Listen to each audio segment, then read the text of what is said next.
Hello, my name is Garvin, and I read things and blather about them on the internet for your entertainment. So, we continue our wrap-up of 2024 by looking at the history of the various races of Babylon 5. One of the most underestimated science fiction television series of the 1990s, if you ask me. Which, oh no, almighty have mercy. The 1990s is weeks away from being a quarter century ago, folks. I have just realized this.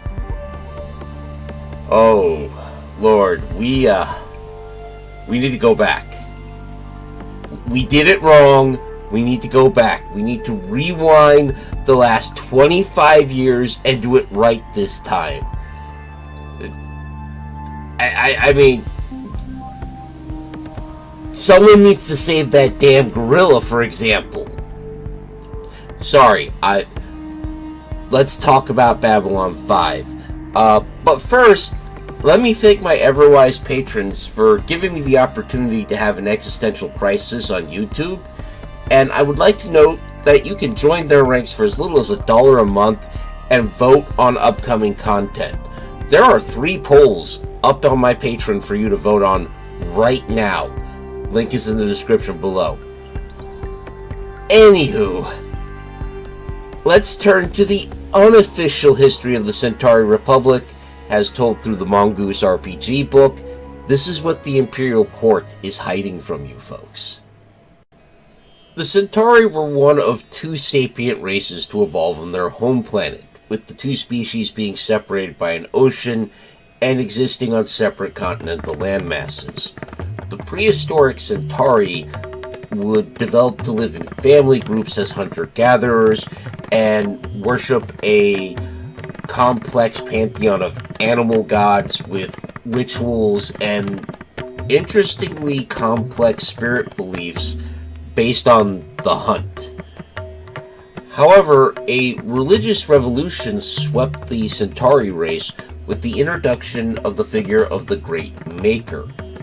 Now, there's debate on when the Great Maker showed up and the context, but rock art dating back to the time shows a humanoid form with eyes of light striking down various animals with fire from its hands. The Great Maker is shown destroying predator species that competed with or even preyed on the Centauri, as well as leaving kills of prey animals for the Centauri to find and feast on. And this caused a couple shifts, but first, the religious shifts were that the Great Maker would replace all the local pantheon heads as a single unified head god for the Centauri pantheon, causing a sort of religious unification. Second, this also led to the Centauri shifting away from worshipping animal gods to worshipping more humanoid gods. Now, the Great Maker also appeared to the other sapient race that evolved on Centauri Prime, but their rock art shows the Great Maker slaughtering them. Interesting contrast. The spiritual revolution was accompanied by a social one. Perhaps because the way was paved by this religious unification, the Centauri started forming larger and more complex social and political groups. And this led to a period of warring kingdoms where various despots ruled from fortified settlements and fought each other for land, people, and territory. This would come to an end when the 4 strongest warlords of the period came together to form the Theexia Accordus, which was an agreement to basically not fight each other and carve their world up into 4 separate spheres of influence. They then turned on the smaller kingdoms and princedoms around them and brutally unified the Centauri into 4 kingdoms that were collectively called the Great Empire. Despite the brutality of the unification, it created a period of peace, innovation, and artistic expression that lasted for at least 11 generations, possibly the longest period of social peace and harmony within Centauri history. Sadly, this period wasn't going to last, as the Centauri invented ocean-traveling ships, and in their excitement reached out to the rest of their world and found out that in reaching out they had plunged their hand into a nest of flesh-eating hornets. That second species was known as the Zon, and they weren't as innovative or inventive as the Centauri, nor were they as social, but they were physically stronger and more durable, and they were intelligent enough to understand and adapt to new concepts once somebody else came up with them. So when those first ships of Centauri explorers showed up, the Zon butchered or enslaved those Centauri, copied the ship designs, and sailed right back to the Centauri homelands with murder on their minds. They burned the cities they found. They killed or enslaved every Centauri they could get a hold of. And the Centauri, having lived, remember, 11 generations as a peaceful, artistically inclined people, were just utterly unprepared for this. The great empire collapsed in fire and blood and screaming, and the Zon established unchallenged dominion of the coast of the continent. Power devolved to local leaders who formed family-led houses to either lead their people to safety or build fortresses that could withstand Zon attack. These same leaders reached out to one another and started cooperating, and for the first time since the establishment of the Great Empire, began to research and build new weapons. Because while no Centauri could really match the Zon in strength, the Zon were still mortal, and if hit by a projectile, they would bleed and die just as readily as anybody else. This alliance of local leaders would call itself the Centaurum, and for generations they waged war with the Zon, but were unable to gain any lasting victory. Until the invention of gunpowder, which turned the tide, allowing them to purge the coast of the last Zon fortresses, and then they began building cannon-armed ships to pursue the Zon to their homeland and wreak vengeance upon them. Just as the Centauri seemed primed to go on the offensive, however, a second threat appeared, this one from the stars. An alien race called the Shogun attacked the Centauri's remaining cities and settlements, ignoring the Zon. The motivation for this has never been uncovered. There are theories that the Shogun may have been servants of an elder race called the Shadow, and if you don't know who they are, we will talk about them in a future video. Just keep that in mind. Also keep in mind that allegation remains unproven, but it is strange that no one has seen a Shogun in the centuries since this attack on the Centauri. Well, what is definitely known is that another group of aliens, known as the Technomages, showed up and allied with the Centauri, specifically with a noble house known as House Tuscano, helping them repel the Shogun. Details on this period are sparse, due to the Shogun burning down all the libraries, and possibly because the Technomages themselves erased evidence of their own involvement. Legends and myths of the Technomages would persist and remain in Centauri society, however. Having repelled an alien invasion, the Lord of Hus Tuscano was made the undisputed leader of the Centaurum and the first emperor of the Centauri Republic.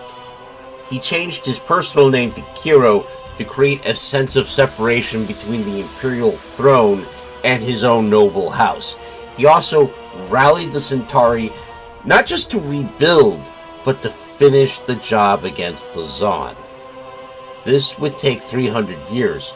Although a large part of it was no longer a war, it was the Centauri hunting down and killing every last Zon they could find. Interestingly enough, Emperor Kiro is listed as the emperor for all 300 of those years, which outpaces the standard lifespan of a Centauri by a fairly good amount. Whether this is creative history or the result of some sort of techno-mage enhancement is sadly unknown. The Centauri were now safe and alone on their world, but the trauma didn't fade. The stress and demands of these two wars had created an incredibly unequal society, with some Centauri being incredibly privileged and most not. The Centaurum, however, had no problem with this, and decided the best thing to do was to set their privileged status in stone, not only making it custom, but writing it into law to ensure it could not be challenged or changed. This led to increasing class divide and stress that flared up into insurrections and rebellions that built up into the First Civil War.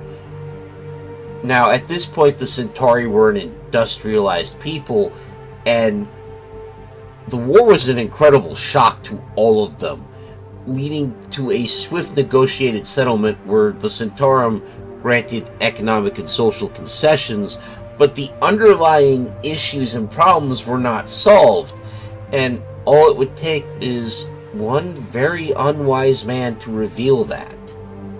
His name was Emperor Morago II, who is recorded as being a vile brute of a man with no concern for anything but his own benefits and his own pleasures.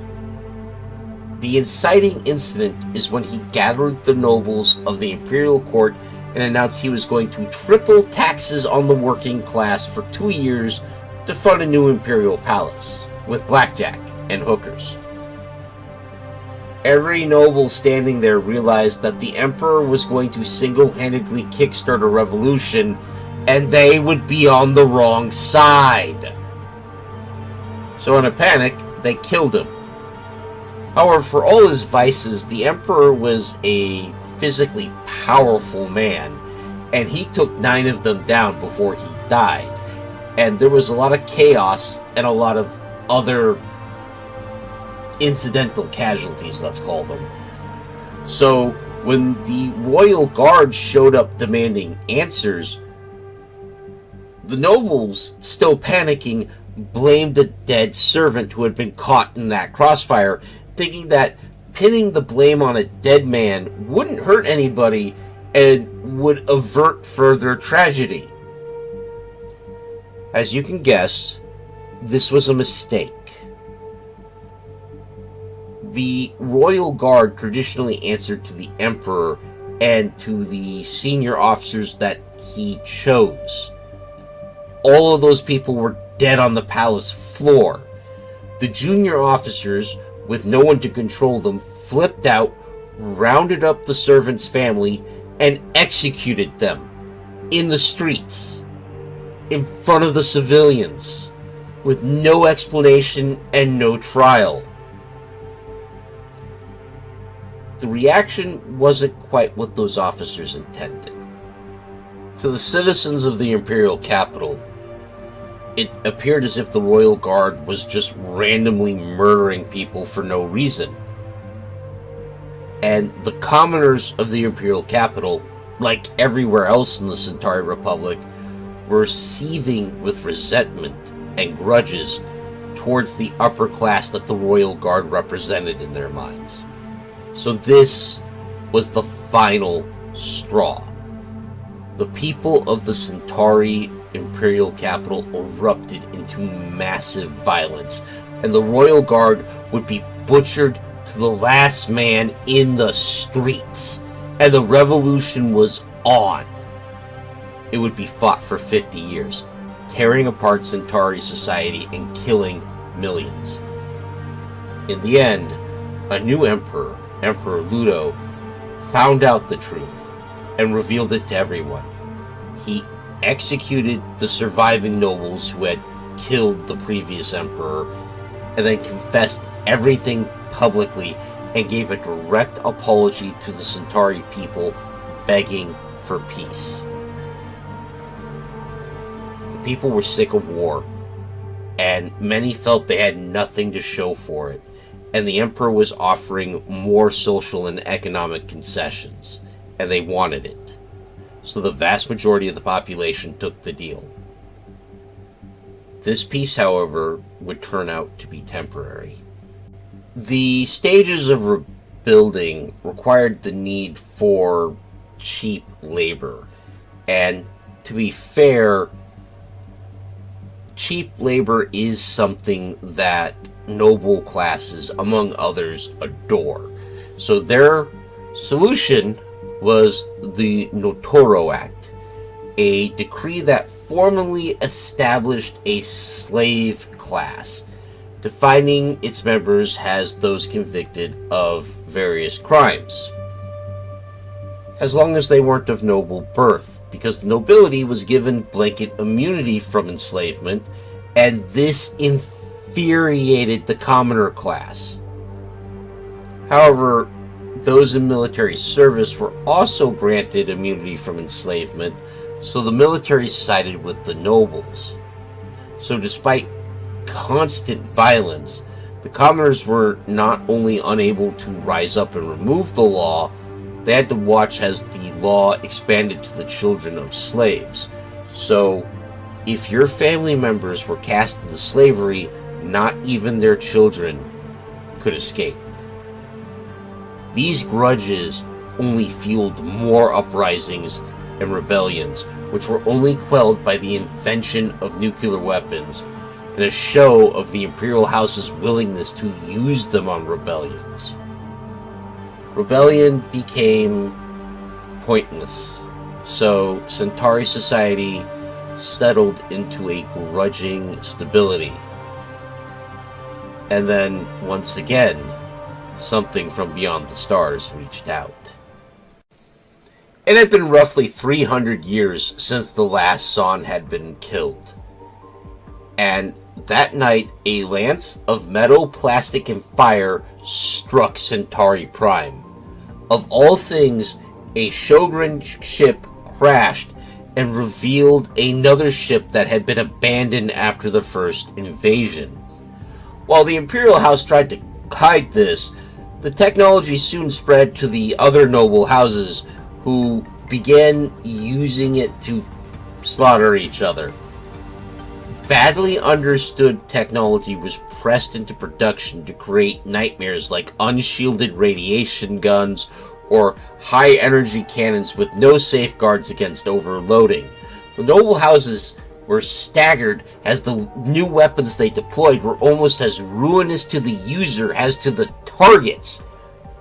But the Imperial House was able to step in before the damage got too bad, and ended with the announcement of the first Centauri spaceflight.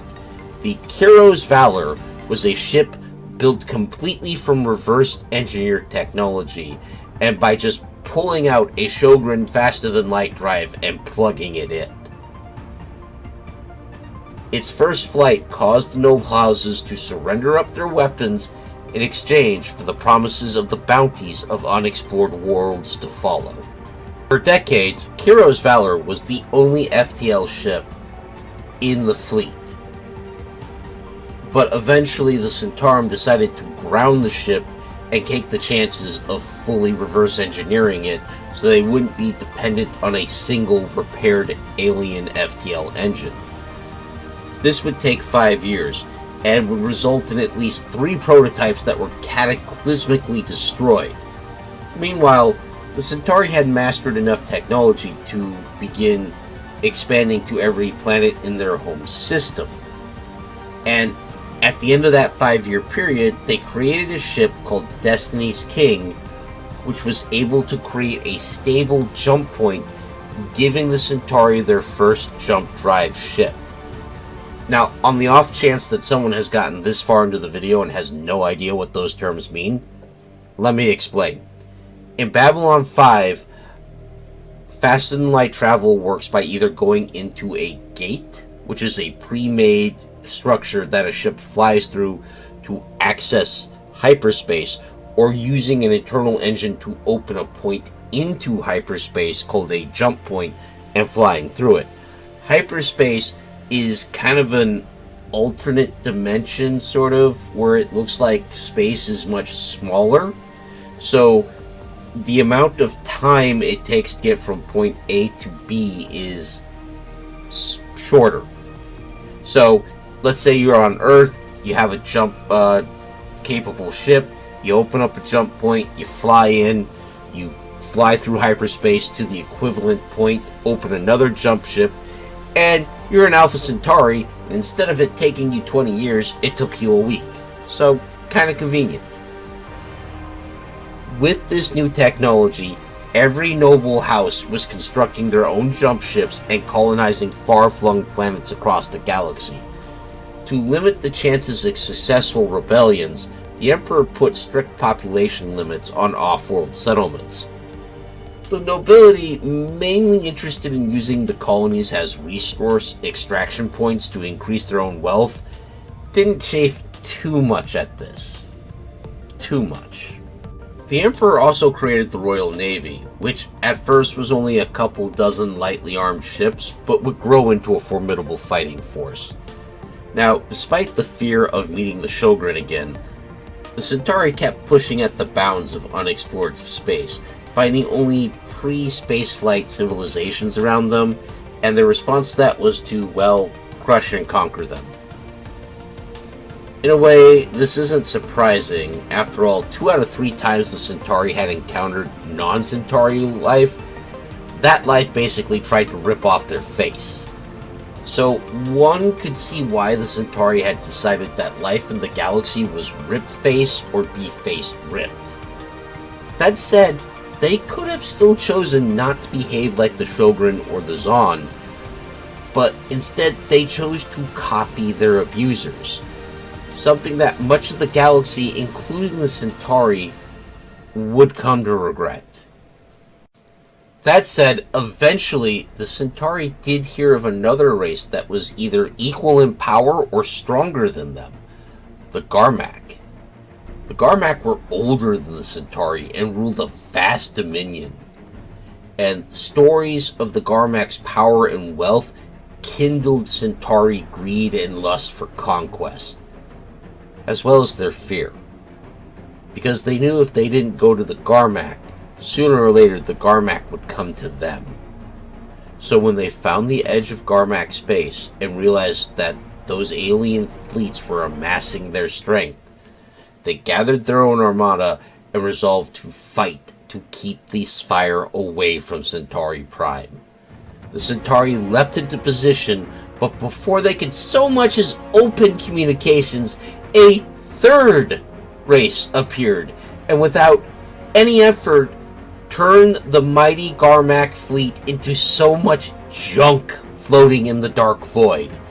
This mystery fleet, completely ignoring the Centauri, proceeded to advance further into the Garmak Empire, destroying anything that got in its way.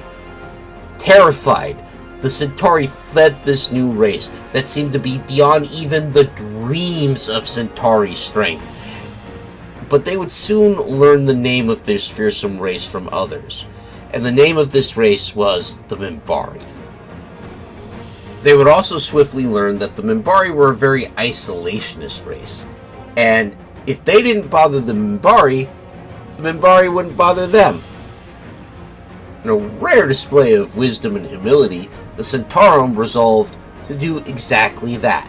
Just leave the Minbari alone. Instead, they turned their energies to stripping the ruins of the Garmak Empire bare, and from those ruins, they learned how to build their own jump gates. The creation of a jump gate network brought a new era of wealth and prosperity to all Centauri. No longer did you have to build an expensive jump engine for a ship that was capable of interstellar trade.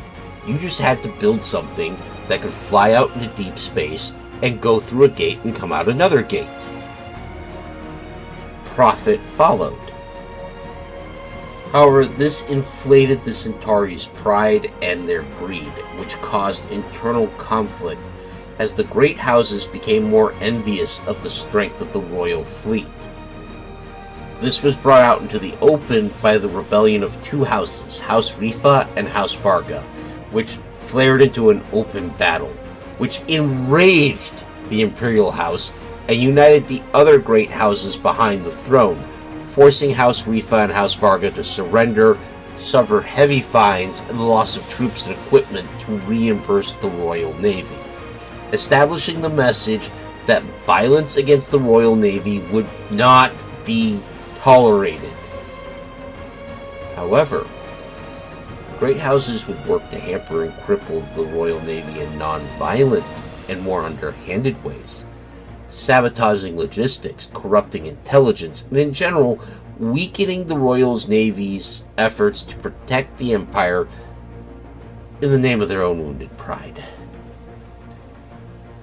Pride goeth before a fall, and this would cost them when they ran into two other races, the Drazi and the Orini.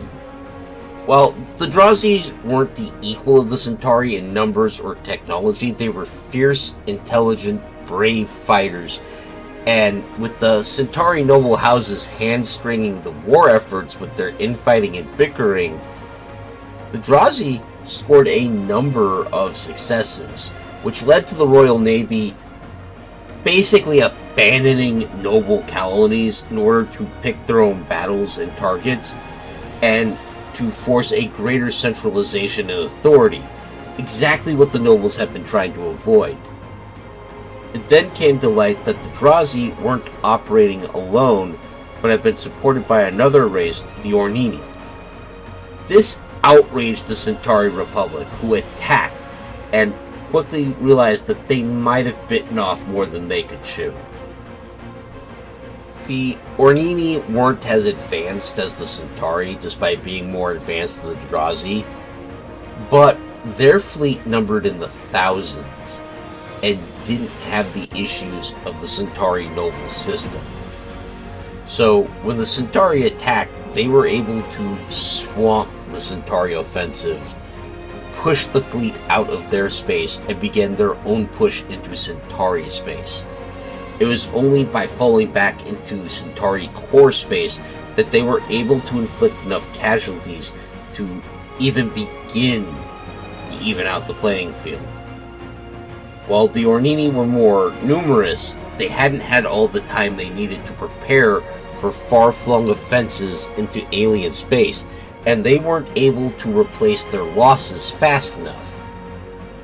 So eventually the Centauri were able to mass enough force to shatter their enemies, but at a terrible cost.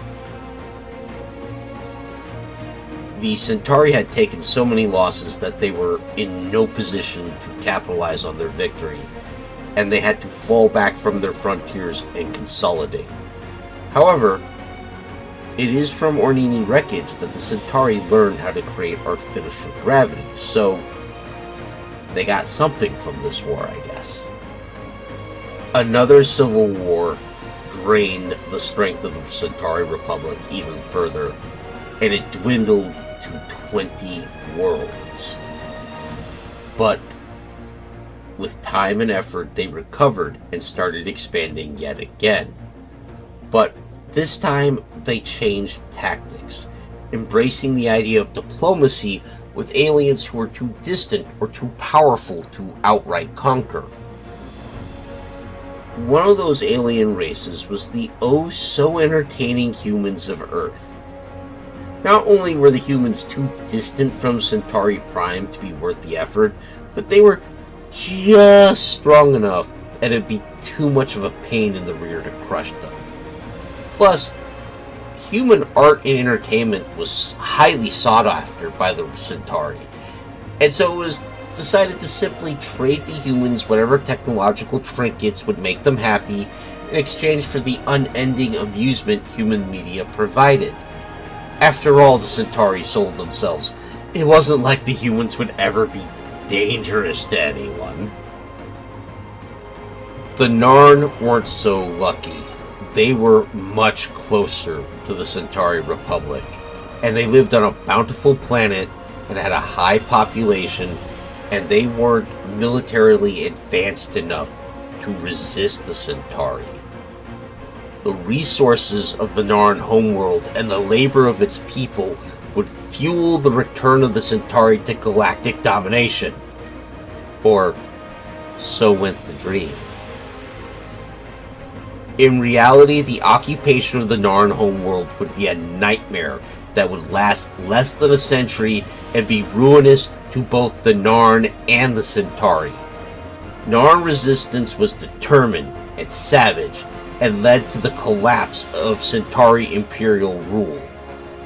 The Narn would expand in the wake of the Centauri's retreat, determined to bring about the end of the Centauri and avenge themselves completely of every humiliation and degradation they had suffered at Centauri hands. Much like the Centauri did with the Zon. But we'll talk more about the Narn in the next two videos. On that note, I think we'll stop this week. I hope you found this video revealing the hidden history of the Centauri, at least according to the Mongoose RPG books, informative or at least entertaining. If so, please comment or leave a like or even consider subscribing.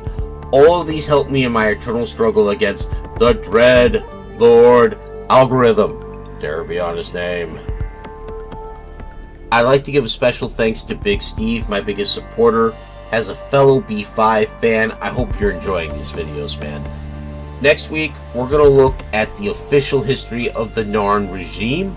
I hope you join me, but until then, take care of yourself, take care of each other, and of course, keep reading.